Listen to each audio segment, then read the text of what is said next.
I came back from a business trip. The first thing I did was go find my girlfriend to get intimate, but halfway through I was dumbfounded. My girlfriend has a mole just below her heart, but this person didn't. Besides, my girlfriend and I have lived together for 3 years. She was far from a virgin. Chapter 1.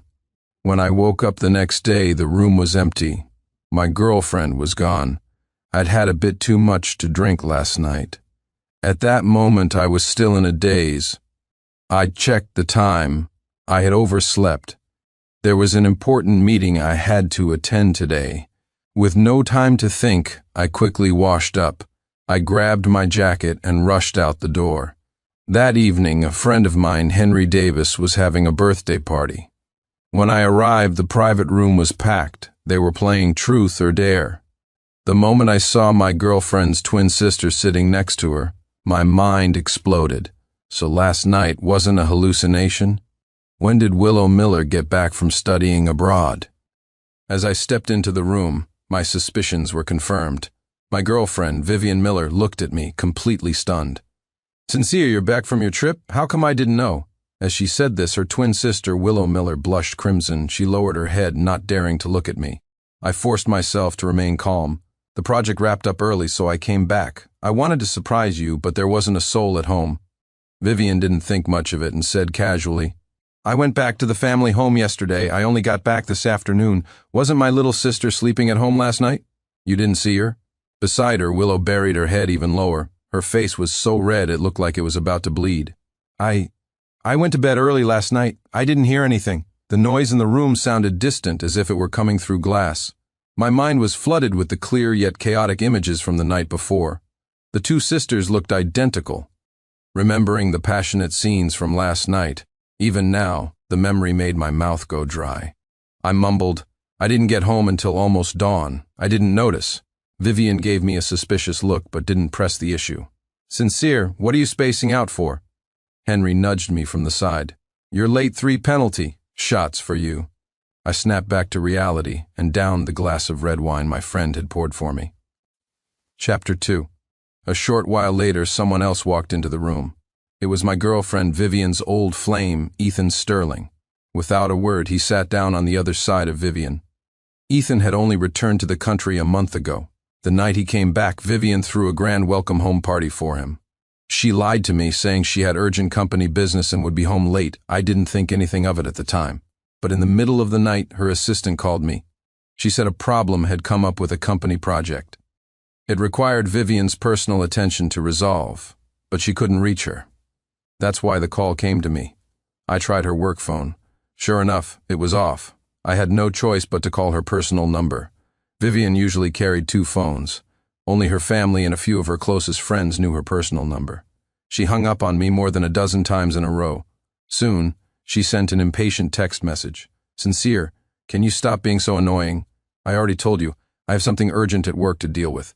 What's the meaning of you calling me over and over?" After sending that message, her personal phone was also turned off. That night, I contacted a private investigator to track her movements. That's when I found out about the welcome party she threw for Ethan. Ethan had too much to drink at the party and ended up in the hospital on an IV drip. Vivian stayed by his side the entire night. I didn't sleep a wink that night. I sat on the sofa until dawn. When she returned, she saw me sitting there, my eyes bloodshot, and jumped. "Sincere, you're up so early. Why don't you get some more sleep?" I looked at her coldly. "Is your company's project crisis resolved?" Her eyes flickered, unable to meet my gaze. "Of course. With me on the case, is there anything that can't be solved?" A sarcastic smile touched my lips. "Oh, is that so? Your assistant couldn't reach you last night, so she called me. She said the project's problem was extremely serious and required your personal intervention to fix. I was so worried about you, but I see you've already handled it." The moment I finished speaking, Vivian's face changed dramatically. She hastily pulled out her phone to check. When she saw the messages from her assistant, her body trembled violently. How could this be? Chapter 3. I feigned concern. "What's wrong? You look terrible. Were you too tired last night?" "Sincere, I have an emergency. I have to get to the office." Her face was pale as she dropped that line and rushed off. Unsurprisingly, the problem with her project was severe. Because of Vivian's delayed response, the company suffered a direct loss of a couple million. What Vivian did next was even more outrageous. She hired Ethan as her personal assistant. I flew into a rage on the spot, and we had a massive fight. Sincere, Ethan and I grew up together. I only see him as a little brother. Can you please stop being so unreasonable? If there was anything between Ethan and me, why would I have chosen to be with you? People with dirty minds see everything as dirty at that moment. My chronic stomach pain flared up. Vivian couldn't be bothered to argue with me anymore. She rushed me to the hospital, but halfway there she got a call from Ethan. Without a second thought, she dropped me off on the side of the road. At that moment, my stomach suddenly didn't hurt as much. I quickly hailed a cab and followed her. I ended up outside an old apartment building. There, I saw Ethan sobbing in Vivian's arms. He held up a finger with a tiny scrape on it. "Vivian, I'm so clumsy, I was just trying to cut some fruit, and I cut my finger. It hurts so much, Vivian. Am I going to get tetanus? Am I going to die? Damn it, that pathetic sissy boy!" Seeing this scene, my anger shot through the roof. I stormed over furiously. I grabbed him by the hair and slapped him hard across the face. The slap sent him sprawling to the ground. I followed up with a few vicious kicks. I beat him until he was a bloody mess. "Sincere, what are you doing?" Vivian shrieked and threw herself at me. She held me back tightly, her eyes red. "Sincere, have you lost your mind? Ethan is just a kid. How could you be so rough with him?" I let out a derisive laugh. "Heh, a kid? A 26-year-old kid? Why don't you ask him if he's hit puberty yet? Clinging to someone else's girlfriend in broad daylight and not letting go." "Vivian, do you take me for a fool?"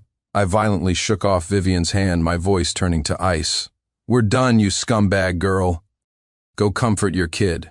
After saying that, I turned and walked away without a second glance. Behind me, I heard Vivian's panicked shouts and Ethan's whiny, manipulative words of comfort. "Vivian, it's all my fault. Please don't fight because of me. I shouldn't have called you." Chapter 4. My stomach issue wasn't a big deal. A little medicine and it was fine. I was in a terrible mood.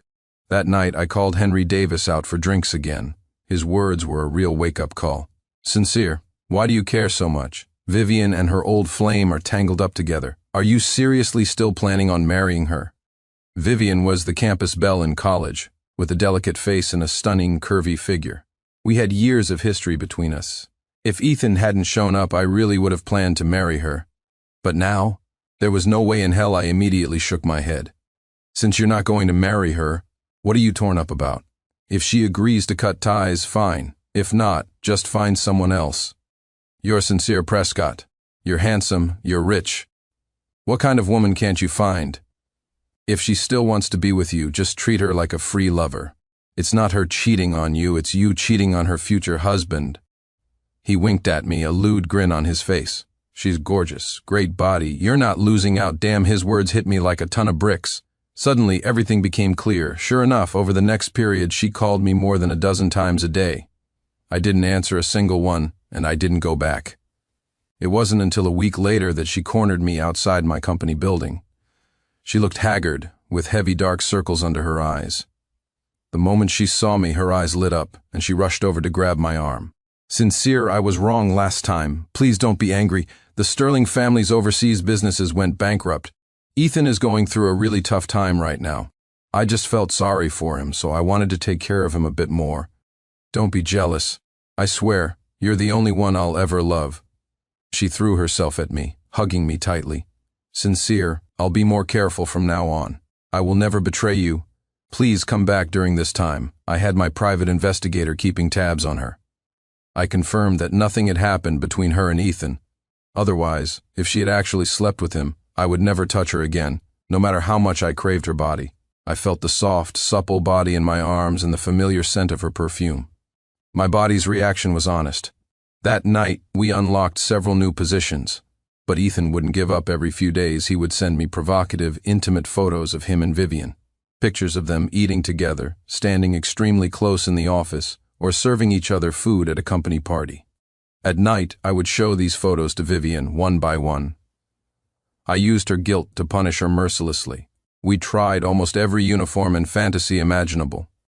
Even during my business trip abroad, I kept receiving provocative photos from Ethan. I had planned to punish Vivian harshly as soon as I got back, but I never expected to accidentally involve Willow. Chapter 5. In the private room, after a few rounds of drinks, everyone started playing Truth or Dare. Ethan lost and was dared to kiss any person of the opposite sex in the room. Without hesitation, he kissed Vivian on the cheek. The atmosphere instantly became awkward.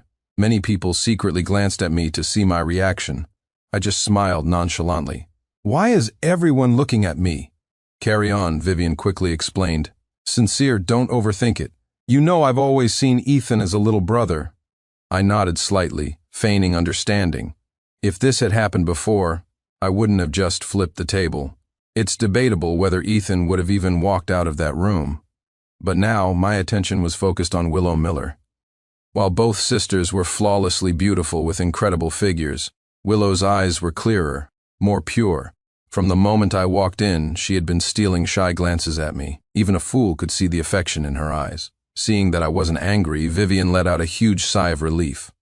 A few more rounds passed. Henry, my trusty wingman, dared me to kiss any person of the opposite sex in the room. Vivian was sure I would kiss her. She looked at me with eyes full of anticipation, but without a moment's hesitation I leaned in and kissed her sister, Willow. The moment my lips touched Willow's, the entire room fell dead silent. Everyone stared at me in disbelief.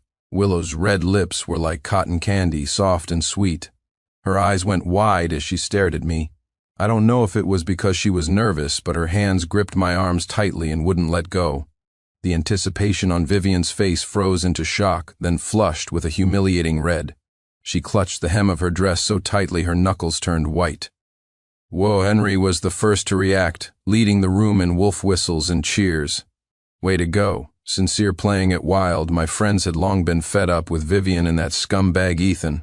The room erupted in a cacophony of noise. Whistles and jeers all mixed together. Bang, Vivian exploded. She shot up from her seat and pulled me away with surprising strength. Sincere, she was like a lit powder keg, her eyes practically shooting fire. "Sincere, are you insane? Willow is my sister. How could you do something like that to her right in front of me?" Chapter 6. I ran my thumb over the corner of my mouth. The soft, sweet sensation hadn't faded. I looked at Vivian with a sneer. "Vivian, it's just a game. Why are you getting so worked up? I've always thought of Willow as a little sister. If there was anything between us, it would have happened long ago. Why would I have ended up with you, see? When you have a dirty mind, you see everything as dirty." I threw her own words right back at her. Her face instantly turned beet red and she trembled, speechless. Ethan quickly stood up to defend her. "Mr. Prescott, you're just doing this to provoke Vivian, aren't you? There's nothing going on between Vivian and me. Even if you're jealous, there should be a limit. Vivian works so hard. Can't you just give her a break?" It seemed I had been too lenient with him.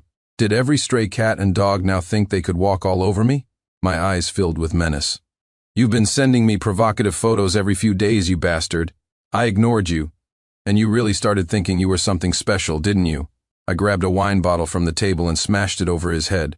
Crash, the bottle shattered instantly, sending glass shards and red wine flying everywhere. The scene descended into chaos. Ethan clutched his forehead, screaming as he fell to the ground. Blood gushed from between his fingers. Vivian, frantic, rushed to check his injuries. She was heartbroken, tears streaming down her face. Seeing this, Ethan panicked and tried to wipe her tears away. "Vivian, don't cry. I'm fine. It's all my fault. I made you worry again." His words only fueled Vivian's rage. She spun around and roared at me. "Sincere, what the hell is wrong with you?" I narrowed my eyes at her. "Vivian, if I really lost it, I have plenty of ways to deal with him. Do you really think you can protect him?" My words struck her dumb, her face turning pale. She didn't dare to shout anymore. She hastily took Ethan to the hospital to get his wound treated. She dragged Willow away with her as well. Chapter 7. It was almost midnight when we left the private room. After some thought, I decided to go back to my own place. I was halfway through a shower when Vivian somehow found her way there. She barged right in, pushing open the bathroom door. She was naked, clinging to me. I tried to push her away, but she only held on tighter. To be honest, if it weren't for this whole incident with Willow, I could have continued playing along with her. But now, being touched by Vivian, I felt an inexplicable wave of nausea. "Sincere, I know I've been too close with Ethan, and it made you jealous. I was wrong. I'll be more careful from now on. Can you please stop targeting him?" So she was here to plead for her pretty boy after all. I forcefully pried her hands off me. I grabbed her by her delicate neck. With a single motion, I dragged her out of the bathroom and threw her to the floor. Vivian landed hard, clutching her throat and coughing relentlessly. Her eyes were filled with disbelief. "Sincere, are you crazy? How could you do this to me?" I wrapped a towel around my waist and looked down at her with icy eyes. "Who let you into my house? Get out." Vivian lay on the cold floor, coughing so hard she almost cried. A glaring red mark was visible on her neck. She looked up at me as if seeing me for the first time. "Sincere, how could you treat me like this? We've been together for so many years. You never used to lay a hand on me, and you have the nerve to bring up the past." I leaned against the bathroom doorway, my eyes devoid of any warmth.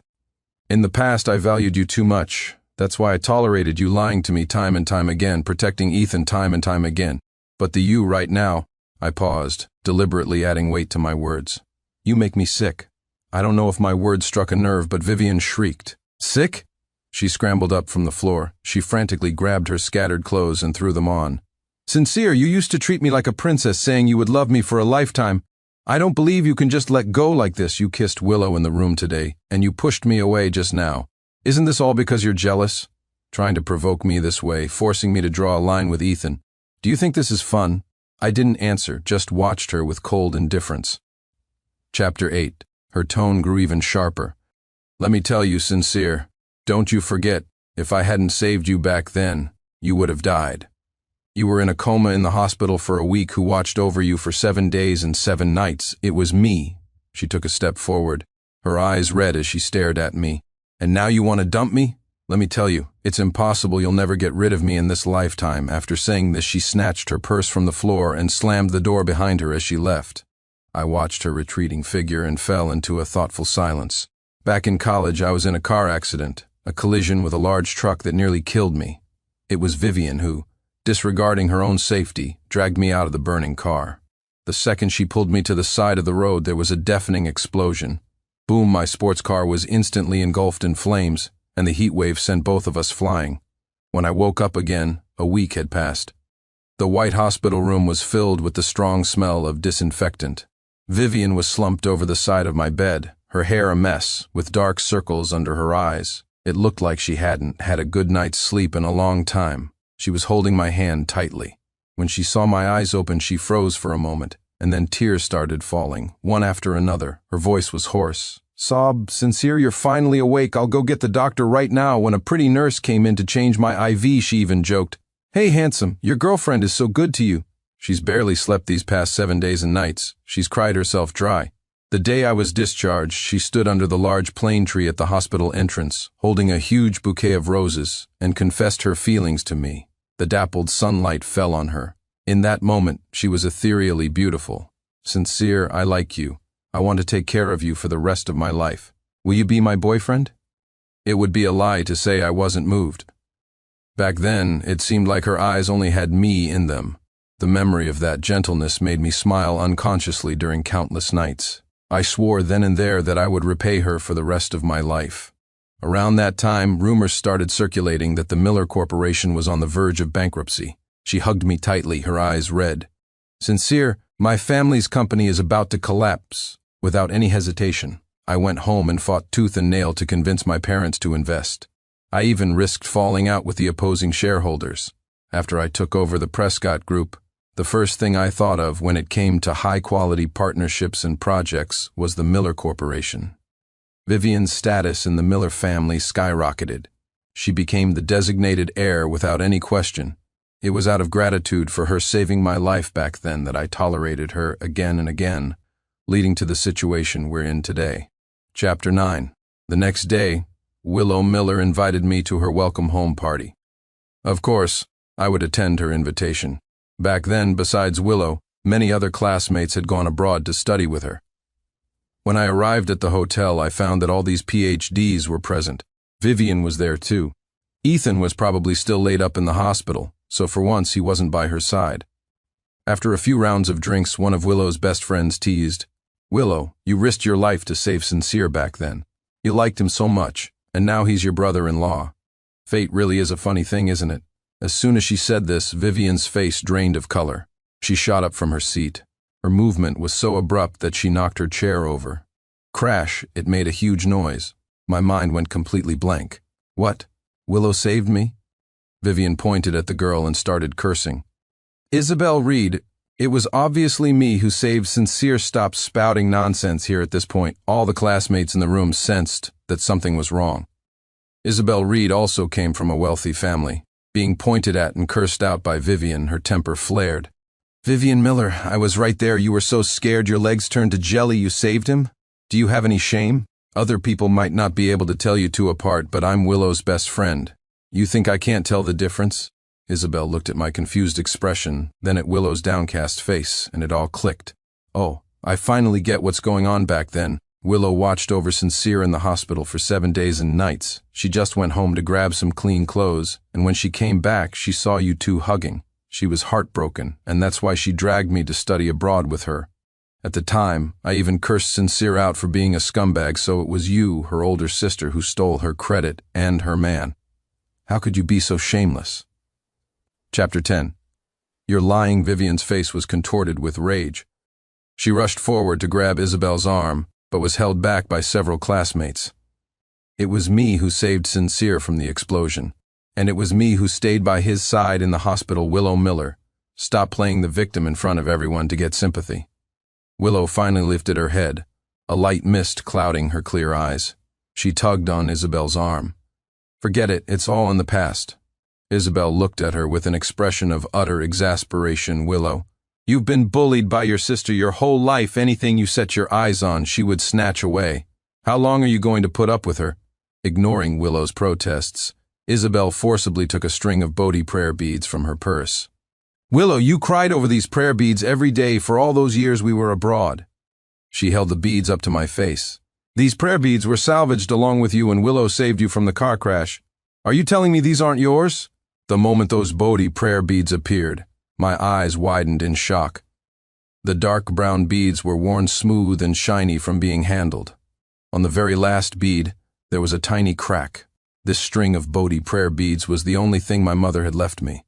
I had worn it for 5 whole years. I didn't have time to take it off when the crash happened. Those beads are mine. The room of classmates exploded. I was a big shot in college.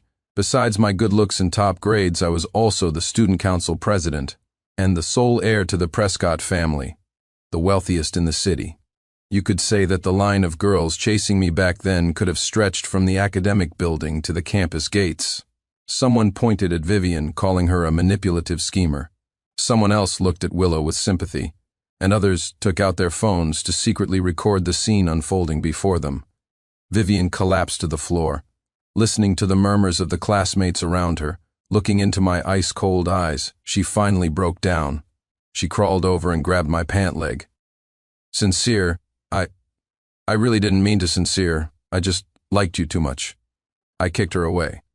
Without giving her another glance, I strode out of the room.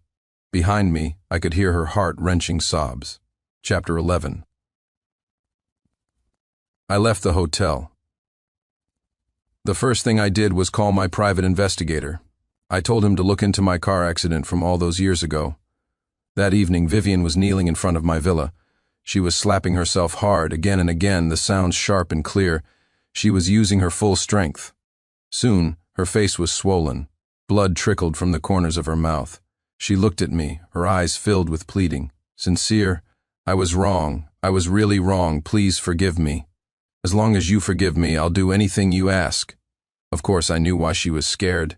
The reason she dared to flirt with Ethan all this time was that she was banking on the favor of having saved my life. She was certain that no matter how angry I got, as long as she didn't truly cross the line, I would never completely sever ties with her. She, Vivian Miller, would still be the great young lady of the Miller family, the heir to the Miller Corporation, and even the future Mrs. Prescott. But things were different now. She had lost her biggest piece of leverage over me. She was even afraid that I would retaliate against her for the deception, and the Miller family, to appease my anger, might very well cast her aside like a pawn.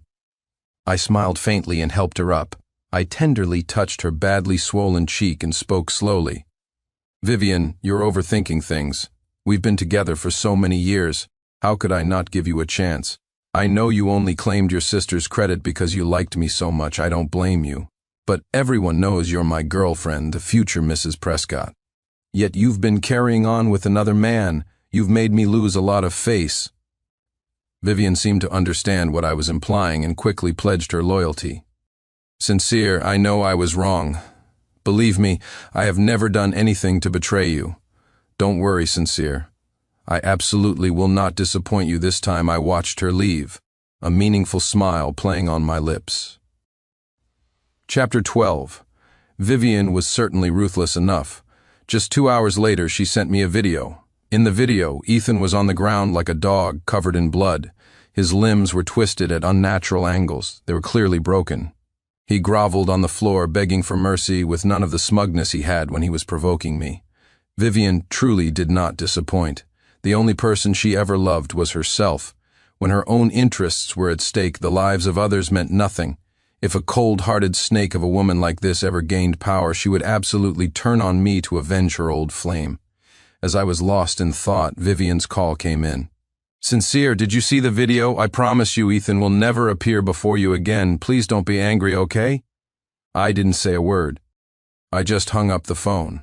I called my assistant, Quentin. Double the security personnel at the company headquarters and at my villa. Starting tomorrow, dump all shares of the Miller Corporation and cancel all of our partnerships with them. Understood, Mr. Prescott. Chapter 13. The next day, the Miller Corporation's stock completely collapsed. Once the official announcement of our partnership cancellation was released, the Miller family went into a full-blown panic. Nearly 70% of the Miller Corporation's business came from my family's company. Once I pulled out, other partners weren't fools. To protect themselves, they all chose to sever ties with the Miller Corporation. The Millers were like ants on a hot pan, frantically calling me. Of course, I wouldn't answer. I rejected every call. With no other options, the Miller family scrambled to find help elsewhere. Unfortunately, everyone knew that the Millers had offended the Prescott Group, the city's leading enterprise. Who would dare get involved at a time like this? Friends who used to call them brothers either didn't answer their calls or avoided them completely. The head of the Miller family had no choice but to bring Vivian to my door to apologize in person. Worried they might do something desperate, I had more than a dozen security guards come into the room with me. Vivian was forced to kneel before me, stripped of all her pride as the Miller heir. Sincere, I really know I was wrong. Everything before was my fault. Sincere, didn't we agree to get married by the end of this year? I'll agree to it. We can go take wedding photos tomorrow, okay? She cried pitifully, a picture of sorrow. Vivian crawled towards me like a dog, trying to grab my pant leg, but I kicked her away. Vivian Miller, what makes you think I would still marry a liar like you? The trust between us has crumbled. There's no going back. Vivian's face turned ashen as she stared at me blankly. Her father, Arthur Miller, forced a hideous smile, his forehead slick with cold sweat. Mr. Prescott, Sincere, it's all this girl's fault. She's been spoiled since she was a child. It's all my family's fault for the sake of the many years Vivian has been with you. Please give the Miller Corporation a chance to survive. I promise you, from now on, the Miller family will follow the Prescott Group's lead in everything. I looked at the father-daughter pair before me, one a hypocrite, the other ruthless. Like father, like daughter. Chapter 14. Mr. Miller, I began slowly, my tone distant. It's not that I'm unwilling to give your family a way out. It's that Vivian deceived me first, then provoked me with Ethan. My pride, the pride of the Prescott family, can't just be trampled on without any consequences, can it? Yes, of course, Arthur Miller nodded and bowed obsequiously. He shot Vivian a harsh glare. You worthless thing. Look at the mess you've made. Get on your knees and beg Sincere for forgiveness. Now Vivian's face was pale as she kowtowed repeatedly on the ground. Sincere, I really know I was wrong. Please, just give me one more chance. Arthur Miller watched me cautiously. Sincere, the news of our family's marriage alliance was released at the beginning of the year. Since Vivian knows she was wrong, and she didn't actually do anything to betray you, perhaps you could see. I gave him a cool glance. The marriage alliance and the business partnerships can continue, Mr. Miller. You don't just have one daughter, do you? Vivian's expression changed dramatically. She stared at me in disbelief and shrieked, Sincere, you want to marry Willow Miller? What is Willow? What right does she have to take my place as Mrs. Prescott? Sincere, how could you do this to me? I didn't look at her, my gaze fixed on Arthur Miller with a half-smile. A muscle in his face twitched violently. His eyes were a complex mix of emotions, shock, struggle, and embarrassment. But mostly, it was shrewd calculation. The Miller Corporation was hanging by a thread, and a marriage alliance was the fastest way out of the crisis. As for whether the bride was Vivian or Willow, for the Miller family as a whole, it seemed there wasn't much difference. In fact, because Willow didn't have all this messy baggage, perhaps she was a better fit. Once that thought took root, it quickly spread through his mind. Dad, Vivian saw the hesitation in her father's eyes. She grabbed his arm in terror. Dad, you can't agree. Sincere is mine. He's always loved me. He's just angry with me. He's trying to get revenge. How can you push Willow to him? Arthur Miller violently shook her hand off, his voice seething. Shut up. Haven't you caused enough trouble already? If you hadn't screwed things up, would our family be in this position? He turned back to me, his face once again plastered with a fawning, hypocritical smile. Sincere? Mr. Prescott, you're right. That child, Willow, she's quiet, never fights for anything. She's been a good girl since she was little. She might indeed be a better fit. Dad, Vivian let out a blood-curdling scream, as if her entire world was collapsing. She had been raised as the successor, the future hope of the Miller family. Her whole life, her sister Willow had never been able to compete with her. But now, in the face of family interests, her own father had abandoned her so easily. I watched the drama of the Miller family turning on each other with a cold heart. I was already well aware of their heartlessness. I'm glad you understand, Mr. Miller. I nodded slightly. Then it's settled. Vivian was dragged away by her father, unwilling and resentful. Chapter 15. Arthur Miller was quite the character. He sent Willow over that very night. I wrapped my arms around Willow's soft body, inhaling the faint, clean scent of her body wash. My heart skipped a beat. It seemed she had bathed before coming. The Miller twins were goddess-level beauties back in college. Their faces were almost perfectly exquisite. Their enchanting figures, in particular, were the subject of countless fantasies. My gaze drifted downwards to Willow's long, shapely legs, which were incredibly alluring. I met her large, expressive eyes and smiled. When I came back from my trip last time, I mistook you for Vivian. Why didn't you push me away? Or is it as Isabel said, you really do like me? Willow's cheeks flushed bright red. Her eyes darted around, not daring to meet mine, and her voice was barely a whisper. I was just stunned. I didn't know how to react. The excuse was so clumsy that it seemed even she didn't believe it. Her voice grew quieter and quieter. I gently lifted her chin, forcing her to look at me. Her usually clear eyes were now filled with shyness and panic. Willow, are you here tonight of your own free will, or did your father force you? If it's the latter, I can let you go. Willow's body trembled slightly. After a long moment, she took a deep breath. Her voice was still soft, but it carried a note of determination. He didn't force me. She paused for a second before looking directly into my eyes and continuing. A long time ago, I already liked you, even before my sister did. So that night I gently caressed her smooth, delicate chin, my eyes fixed on her luscious red lips. You were willing? Willow's face grew even redder. She quickly lowered her head in embarrassment and let out a soft I hesitated no longer and leaned down to kiss her. She let out a small gasp, her body stiffening for a moment before relaxing, responding to me with clumsy inexperience. That night was exceptionally passionate. We didn't stop until just before dawn. The next few days were the same. Willow grew more and more proactive, her movements becoming more skilled. Chapter 16. But a week later, not only was the Miller Corporation's crisis not resolved, but Vivian had been arrested. The Millers couldn't sit still any longer. They pushed Willow to come find me at my office. She pushed open my office door, her face etched with urgency. Sincere, how did my sister get arrested? And you promised to continue our business partnership. Why hasn't anything happened yet? Vivian's arrest was, of course, my doing. Ethan had been missing for days, and his family was going frantic. As the city's youngest self-made billionaire, I had a deep-seated hatred for such criminal behavior. I sent the video of Vivian torturing Ethan to the police. Vivian was taken in for questioning that same day. It seemed she wouldn't be able to escape the charge of attempted murder. I looked at Willow coldly. What, are you questioning me? Or do you want to end up like your sister, locked away for the rest of your life? Willow panicked instantly. A flash of fear crossed her eyes, and she didn't dare to look at me. Sincere, what are you talking about? I don't understand. I took the private investigator's report and threw it at her face. The pages scattered. fluttering through the air and landing all over the floor. "You don't understand?" My voice was bone-chillingly cold as I said, word by word, "that car crash in college." "Don't tell me you had nothing to do with it, Willow Miller." My demeanor terrified Willow, and she trembled violently. She instinctively looked down at the documents scattered around her feet. It was all evidence from the car crash. There were bank transfer records, photos, even a confession from the truck driver, and other supporting materials. She was just a college student back then, not meticulous enough. Many loose ends she failed to clean up had been dug up. In truth, I had gotten my hands on this evidence even before Arthur Miller came to see me. I just thought Willow was attractive and decided to play with her a little longer.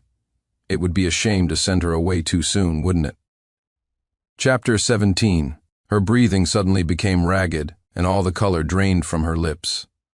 She swayed, nearly falling over. "No, it's not like that. Sincere, let me explain." She rushed forward to grab my arm, trying to defend herself. "Explain?" I shoved her hand away, grabbing her by the hair and pulling her close. Her eyes were filled with terror as she shook her head frantically. "Here, let me explain for you. Your family's company was facing a severe financial crisis back then, and your father couldn't turn things around no matter what he tried. You thought your opportunity had come, didn't you? Your sister was raised to be the heir. If things continued that way, you would never have a chance. So you set your sights on me. You staged a damsel saving the hero drama so that I would be eternally grateful, and you could use my influence to rise to power. What a shame in the end your sister stole the fruits of your victory at the last moment. You knew your father backed her, so you were no match for her in a direct confrontation. That's why you chose to retreat to advance. Going abroad to study and biding your time, and after you returned, you used Isabel's mouth to reveal the truth of what happened back then.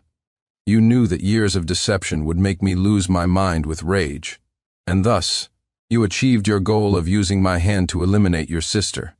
If I'm not mistaken, you were the one who tricked Ethan into coming back to the country too, weren't you? My voice grew louder, my gaze colder. Tears streamed down Willow's face, the fear in her eyes intensifying. Chapter 18. No, I never meant to hurt you. She shook her head desperately. I calculated everything, the time, the section of the road, the speed. At most, you would have only suffered minor injuries. I never thought the crash would be so severe. I'm sorry, Sincere, I was wrong, Willow Miller. You're far more terrifying than your sister. At least Vivian's malice was on the surface. But Willow, with her gentle, pure, and innocent facade, had woven the most venomous web. And unfortunately for me, I was her prey. No, Sincere, I really do love you. She tried to grab my arm again, but I threw her off violently. Love me? I laughed as if I'd heard the funniest joke in the world. Your biggest mistake was using me as a pawn. Your Miller family, one is more vicious than the next. The days you spent with me can be considered interest. Go and repent for the rest of your sins in prison. I pressed the button on the office intercom. Quentin, bring security in here. Willow struggled desperately. No, please don't, Sincere. I was wrong. I'm begging you. Let me go. I'll do anything you ask. Soon Quentin Shaw came in with the guards, looking at the struggling Willow with a blank expression. Mr. Prescott, have the police come and take her away. Give them the evidence of Willow hiring someone for an attempted murder, along with the evidence of her father's fraudulent accounting and business scams over the years. Yes, Mr. Prescott, Quentin replied calmly, showing no surprise. The security guards forcibly dragged Willow out. No, Sincere, you can't do this to me. Willow let out a desperate scream. I really do love you. I was wrong, Sincere. I'll never do it again. Sincere, the Millers are all venomous snakes. Now that we've shown our true colors, I wouldn't dare keep them around. Let them all rot in there. Let them live their entire lives in regret. Later, whenever I was in a bad mood, I would go visit them in prison. I'd see the sister, then the other sister. Watching them repent one moment and go insane the next, my mood would instantly improve. I have to say, damn, life is good. The end. Chapter 1. At the company's annual gala, my girlfriend, the CEO, had just announced that I'd won the grand prize, a cruise for 2 with her. But before I could even react, her favorite male assistant, Ethan, snatched the ticket from her hand, tore it to shreds, and then took her hand, declaring possessively to me, "Who do you think you are?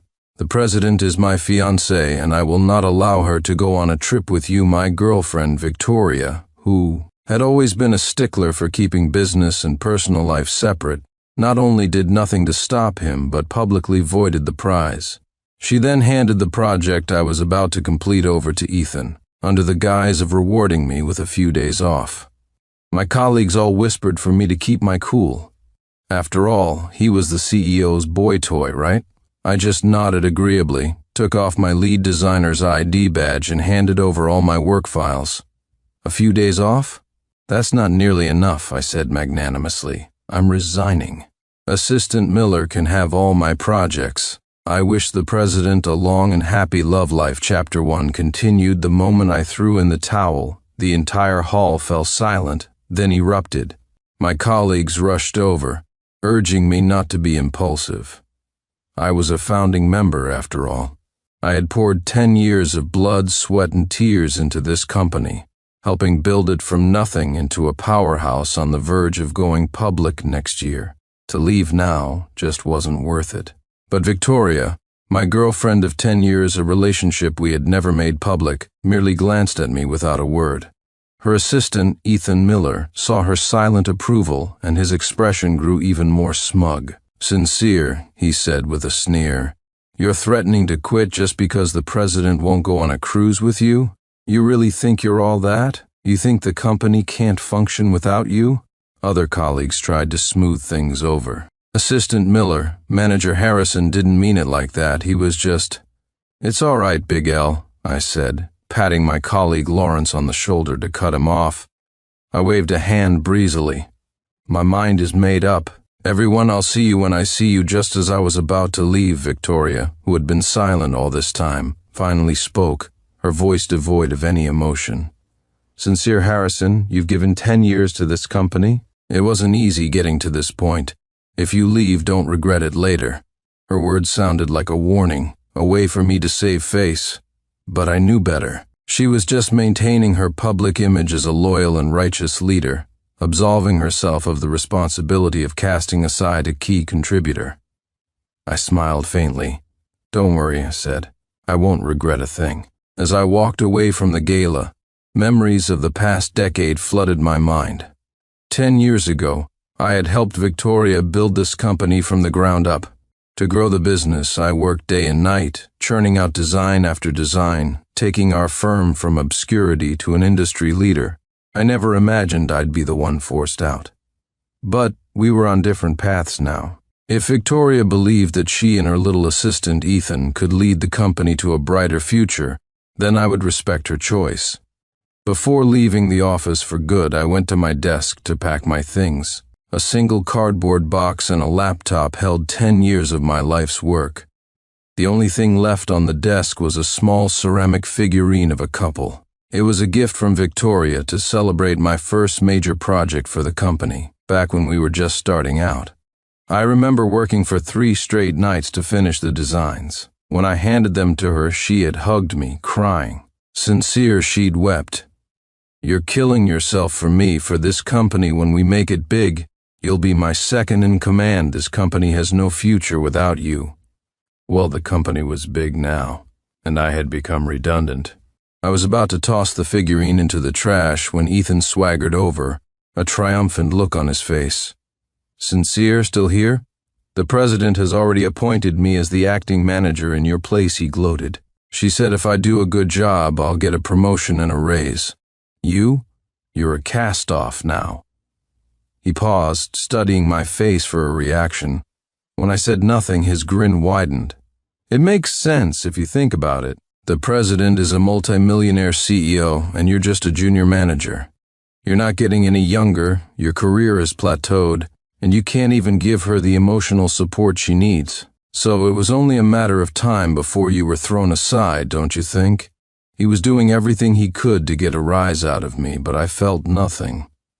Ethan was the kind of guy who had a silver tongue but not an ounce of actual talent. Not long after he was hired, Victoria had been on the verge of firing him, but Ethan started shadowing her, flattering her endlessly, and soon she never mentioned firing him again.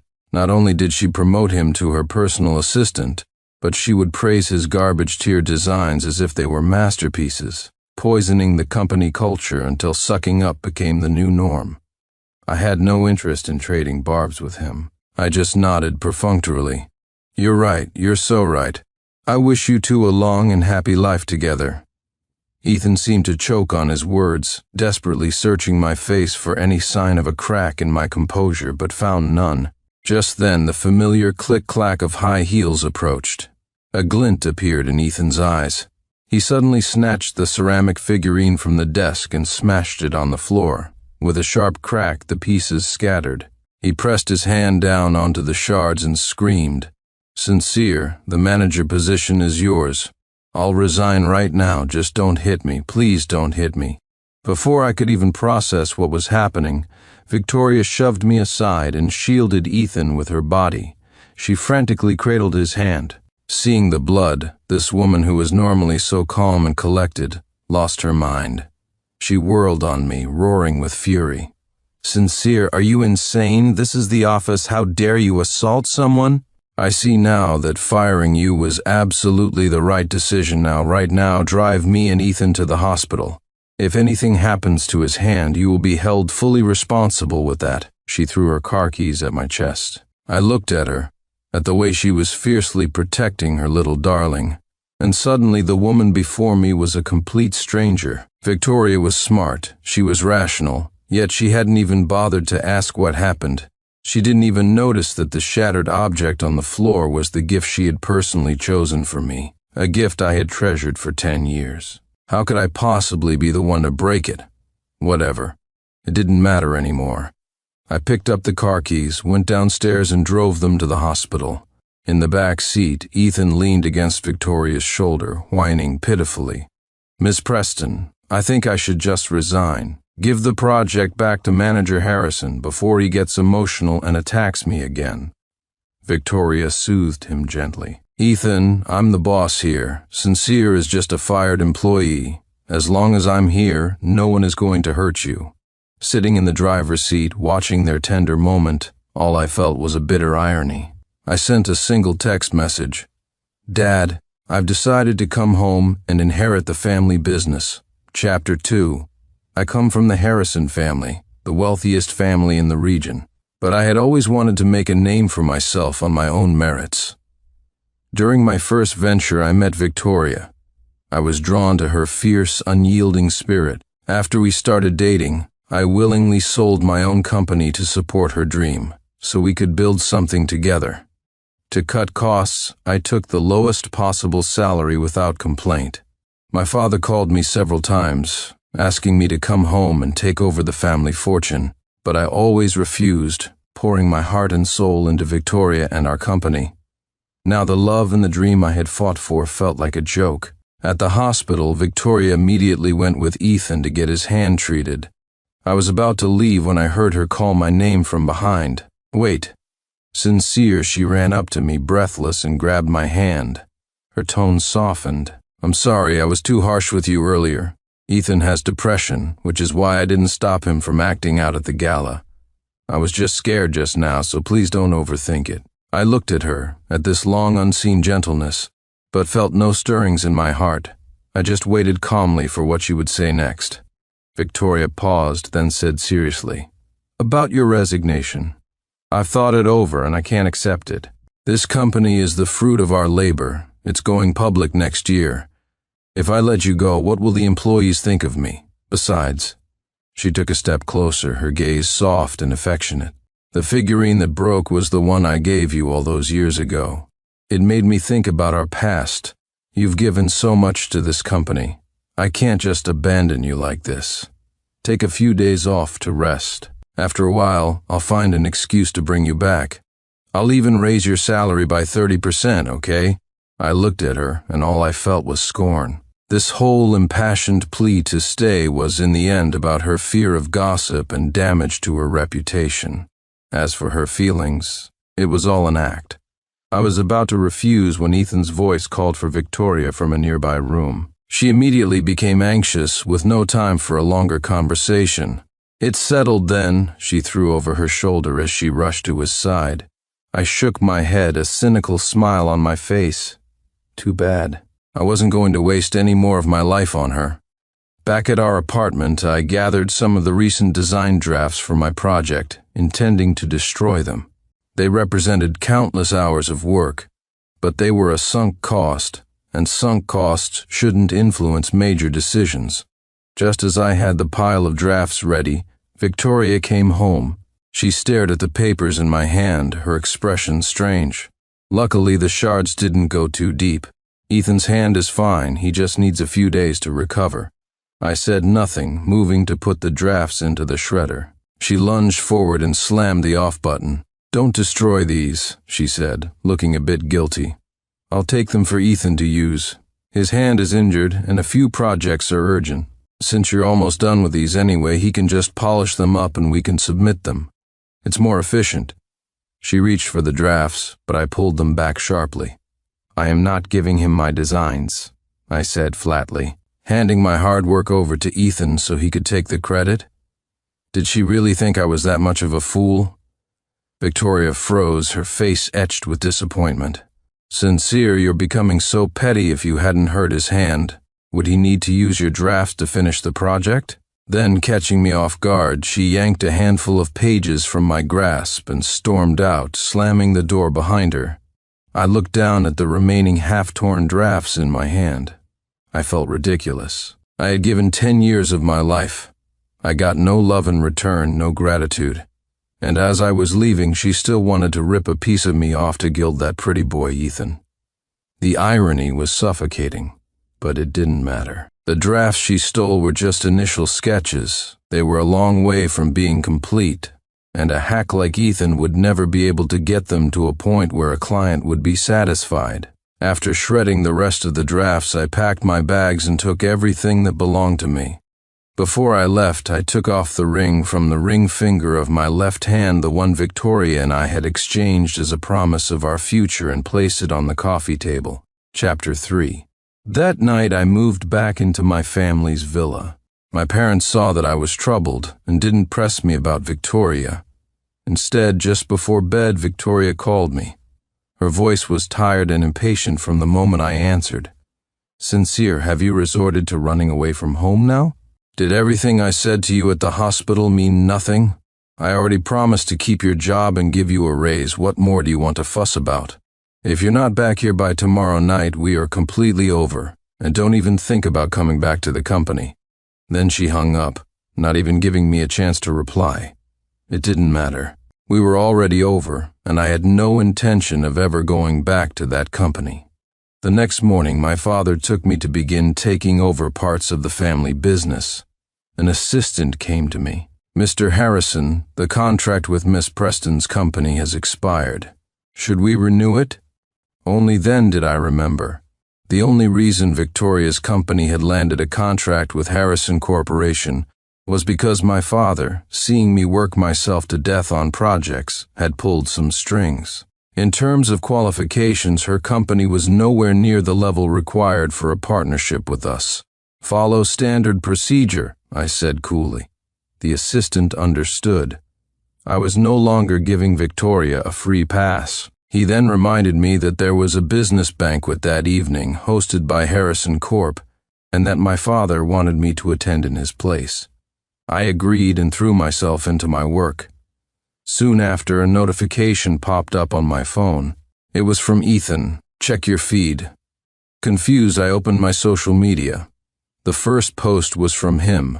It was a picture of him in a new designer suit, holding hands with Victoria. The caption read, "The president is so generous to reward me for submitting the project on time last night.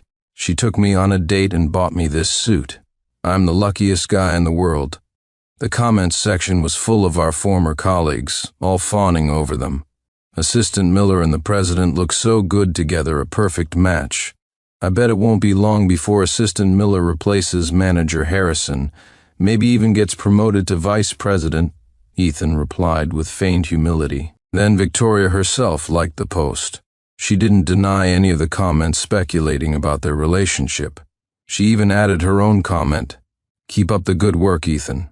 Next year, I'll give you shares in the company." Looking at the screen, overflowing with Ethan's smug happiness, I scoffed. It seemed Victoria truly believed in his abilities. At this rate, the company wasn't far from going bankrupt.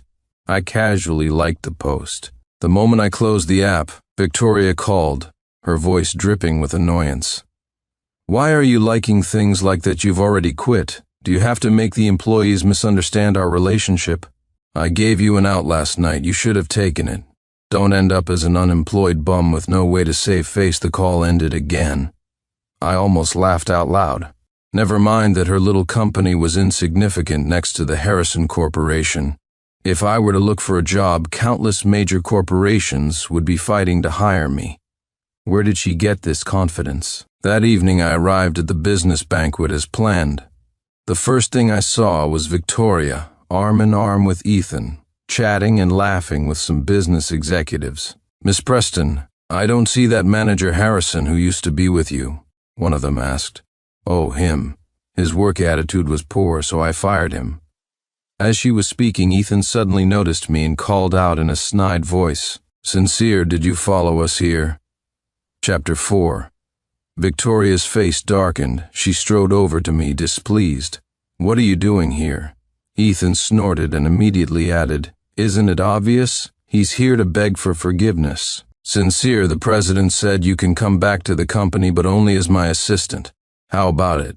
I replied blandly. "No, thank you.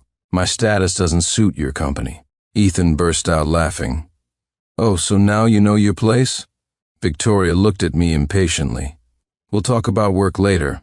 For now you should leave," she said coldly. "This banquet is hosted by the Harrison family, the wealthiest family in the region. I heard the Harrison heir himself will be here.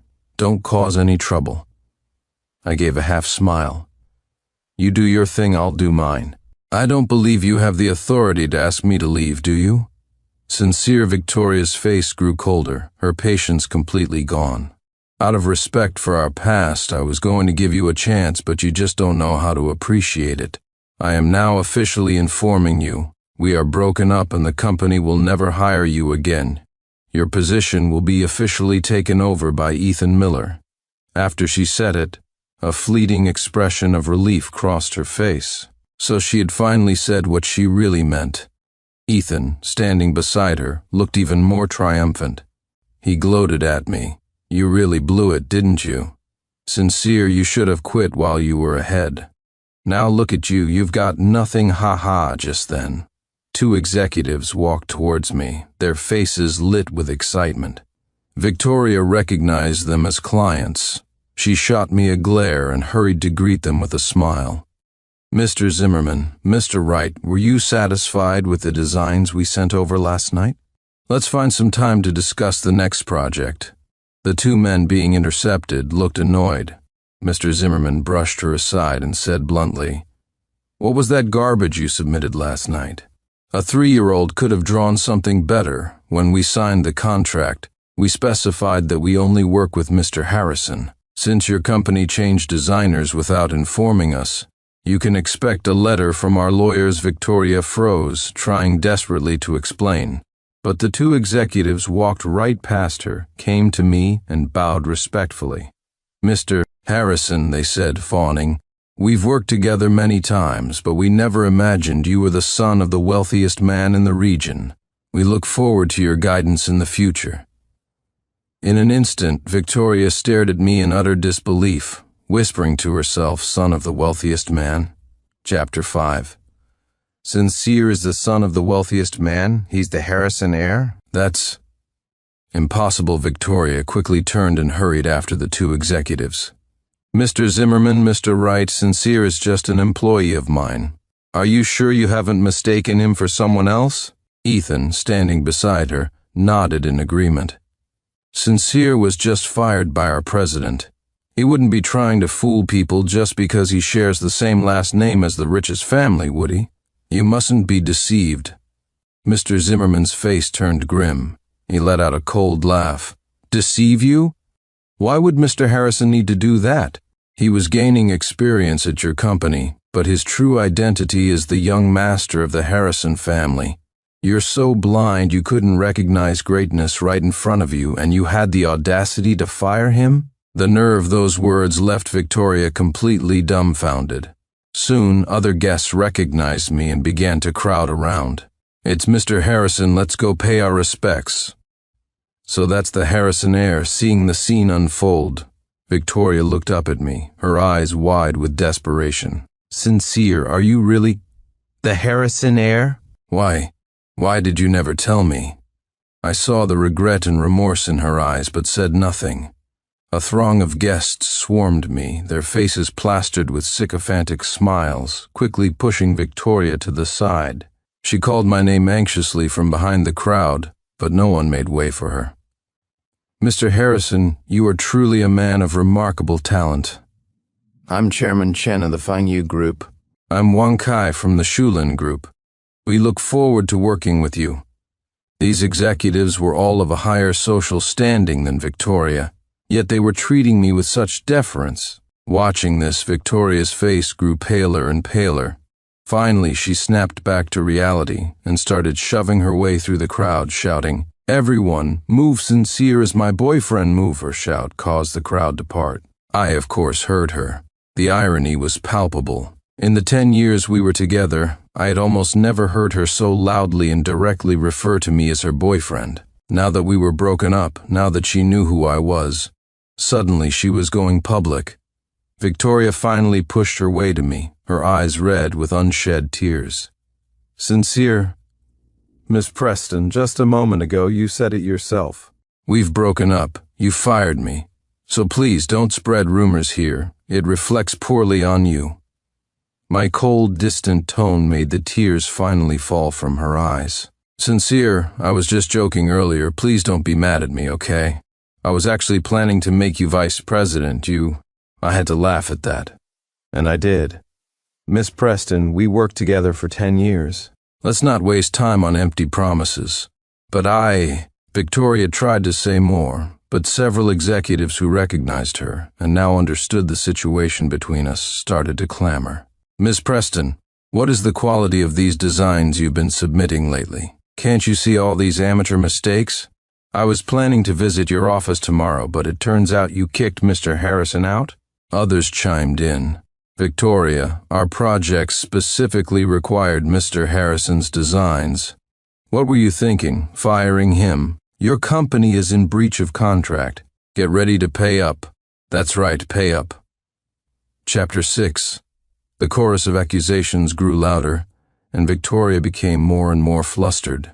She shot me a quick glance, and seeing that I had no intention of defending her, she bit her lip and said, "Don't worry, I will get Sincere to finish the designs for you. Just give me 2 days." I frowned. I was standing right here. I hadn't agreed to anything, and she was already making promises. The clients weren't fools. One of them shot back, "Miss Preston, who do you think you are? Mr. Harrison was gaining experience before, but now that you've fired him, you think you can just command the son of the richest man in the region to work for you? Have you looked in a mirror lately?" Pathetic, these were the same kinds of insults I had endured, while Victoria had stood by and said nothing. Now that the tables had turned, she couldn't take it. Her eyes, red-rimmed, were fixed on me. "If you'll excuse me, I'm going to get some air," I said coolly, and turned to leave. The crowd automatically parted for me. Victoria was left behind, surrounded by angry clients demanding compensation for breach of contract.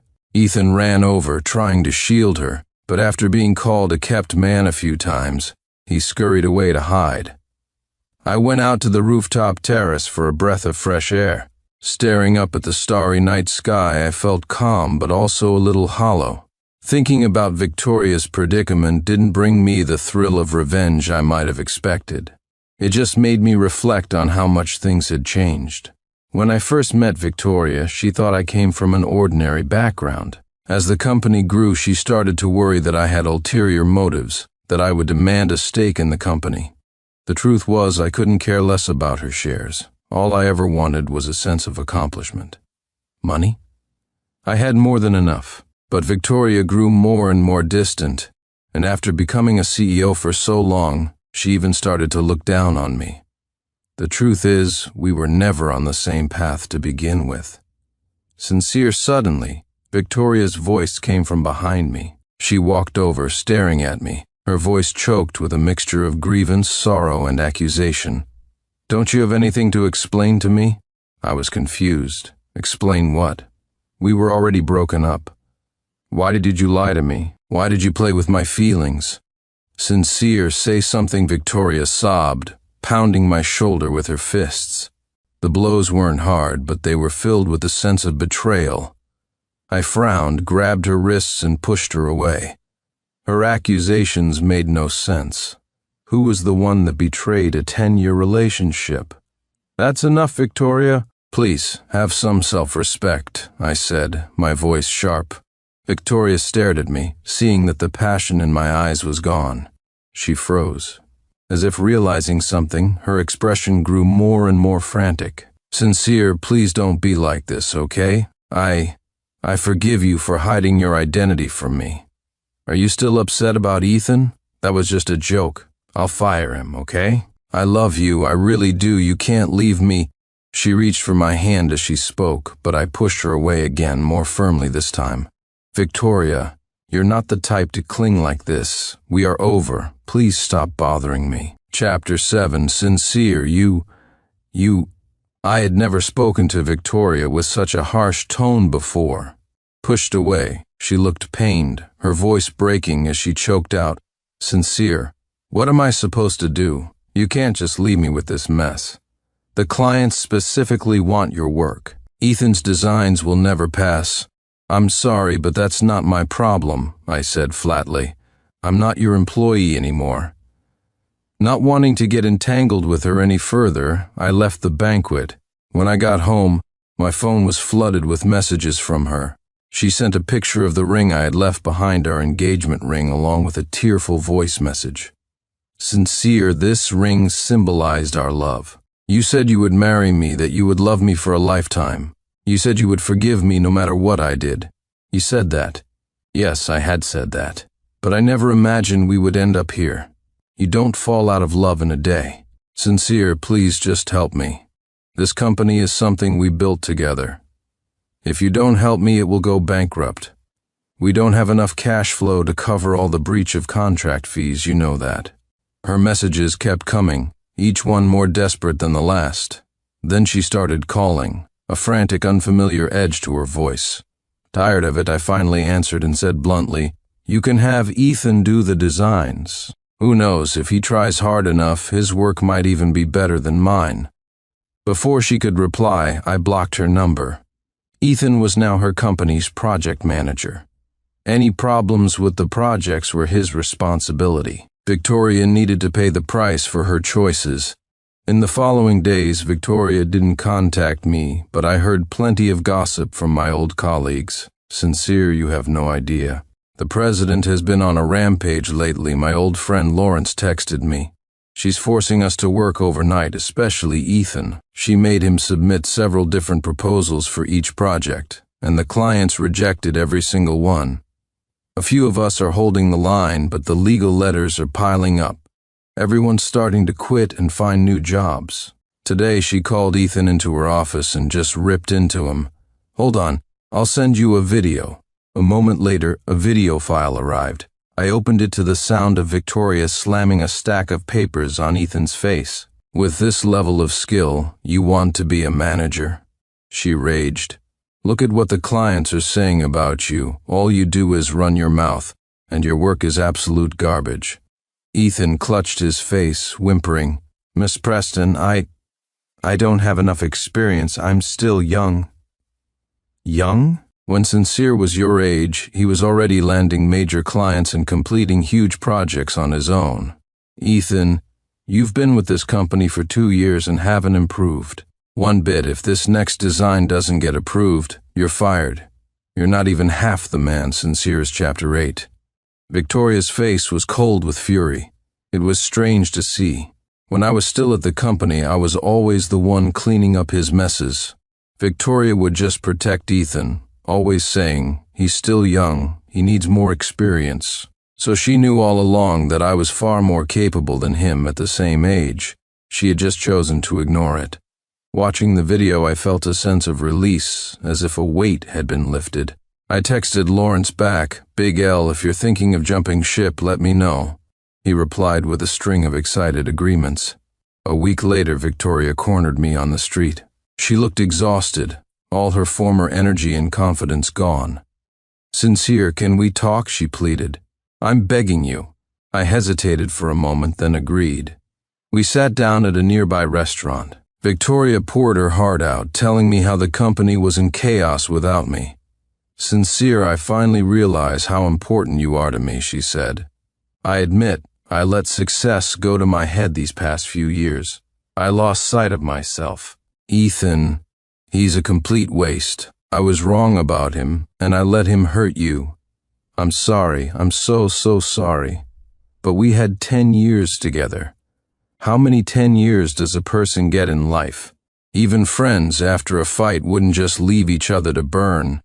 She looked at me, her eyes glistening with tears. "Sincere, help me. Please?" I sighed. I couldn't help her, not really. Besides, I was extremely busy with my new responsibilities. But I did offer a solution. "I can call my old clients and ask them to give you an extension. After that, you need to find a better designer to take over the projects and mitigate your losses. That's all I can do." I paid the bill, stood up, and left. As she watched me walk away, a single tear of regret rolled down Victoria's cheek. In the days that followed, I had no time to keep up with Victoria's affairs. My parents had arranged for me to meet someone. Her name was Isabel Montgomery. She was also from a wealthy family, an only child. My parents told me that, like me, she had spent her younger years trying to build her own business. Her studio had grown successfully and eventually merged with her family's enterprise. We chatted for a bit and found we had a lot in common, including strikingly similar pasts. She had also been in a 6-year relationship that ended when she caught her boyfriend cheating on her. She hadn't dated since. We saw each other for a while and quickly decided to get married. We were both at that age. We weren't chasing passionate romance anymore. Our values aligned. There were no major conflicts, so we tied the knot. A month into our marriage, I went with Isabel for a checkup at the hospital. As we were leaving, I saw a gurney being wheeled in from an ambulance. On it, her face covered in blood, was Victoria. Chapter 9. The person with her was Ethan. When he saw me, he lunged, ready to attack. Before I could react, Isabel kicked him, sending him sprawling. Isabel had studied Taekwondo. She looked fierce and capable. It was the first time I had ever felt protected by my wife. It wasn't a bad feeling. "Who are you?" Isabel demanded coldly. Ethan started wailing. "Sincere, you bastard, you've ruined the president. Today was the court date. She has to pay them $60 million. Right after the verdict, she was hit by a car. This is all your fault." I frowned. I hadn't expected the judgment to come so quickly. But what did it have to do with me? I had already done what I could to help. This was just a tragic accident. I had no desire to argue with him. After confirming that Victoria's injuries weren't life-threatening, I took Isabel's arm and left the hospital, wanting no part in this drama. "Still thinking about your ex-girlfriend?" Isabel teased as we walked out. I smiled and played along. "And what if I am?" The words were barely out of my mouth when her heel came down hard on my foot. I yelped in pain, but she just sniffed and walked on as if nothing had happened. "Don't forget, you're a married man, that woman." I chuckled to myself, not angry at all. Our married life was peaceful and happy. Isabel and I were a power couple, each managing our respective family empires. Soon, I completely took over from my father, becoming the head of Harrison Corporation. In just 2 years, I quadrupled the company's market value.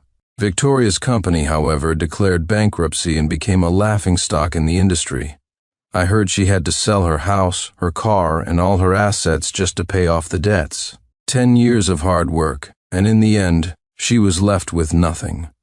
She apparently locked herself in her room for a whole month and nearly died from illness. Hearing this, I only felt a sense of wistful sympathy. Everyone has their own life to live. It was time for me to look forward. One day I was conducting interviews for a new personal assistant. When I walked into the conference room, I saw one of the applicants was Victoria. "Sincere, she said softly, looking at me.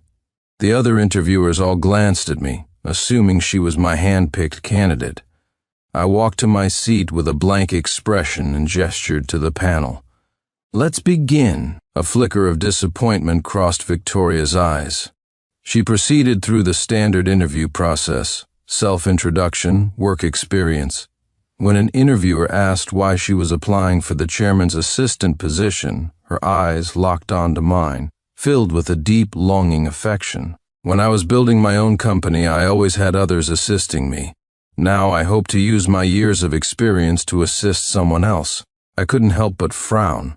It was becoming clearer and clearer that she was here for me. But there was no possibility of a future between us. I was married, my relationship with Isabel was growing stronger every day, and I would never hire an ex-girlfriend as my personal assistant. I made an excuse and left halfway through the interview. The result was obvious: Victoria was not hired. She tried to see me, but I refused. That evening, she was waiting for me at the office entrance. She looked at me with pleading, pitiful eyes.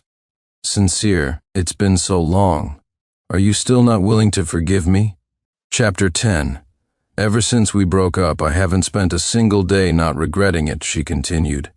"Do you think I was after your status and money? No. I miss you, I love you, I couldn't take it anymore and cut her off. That's enough, Victoria. I'm married. You are not a good fit for my company. Neither your work history nor your experience as an assistant qualifies you for this position. Please stop coming to find me." Just then, Isabel walked up. Her hand was on her pregnant belly as she gave Victoria a brief, dismissive glance. Victoria watched in disbelief as I took Isabel's arm and walked past her, got into our car, and drove away. Tears streamed down her face. A few years later, I ran into some old colleagues, and some of them would occasionally bring up Victoria. Once upon a time, she and I were comrades on a shared dream, the closest of lovers. Who could have imagined that, so many years later, this would be our ending? I heard Victoria tried to start a new business a few more times. The longest one lasted 2 years before the stress of the work made her ill and forced her to rest. She left the region. The next time I saw her, another 10 years had passed. I was on vacation with Isabel and our daughter at a scenic resort when I saw a familiar figure. I almost didn't recognize her. The old Victoria was a stunning, imposing woman with the powerful aura of a CEO. The woman sitting at the entrance of a small roadside shop, wearing faded clothes with her hair tied back carelessly, was calling out to tourists. Suddenly, her eyes met mine. She recognized me and called out, "Sincere." With Isabel's blessing, I spoke with her for a while. It turned out she had married Ethan after all. But he was lazy and entitled, living off her while complaining that she was getting old. They eventually divorced after a huge fight. After the divorce, Victoria discovered that Ethan had run up massive debts and disappeared. For all she knew, he could be dead or alive. Hounded by creditors, she had fled here to live in solitude.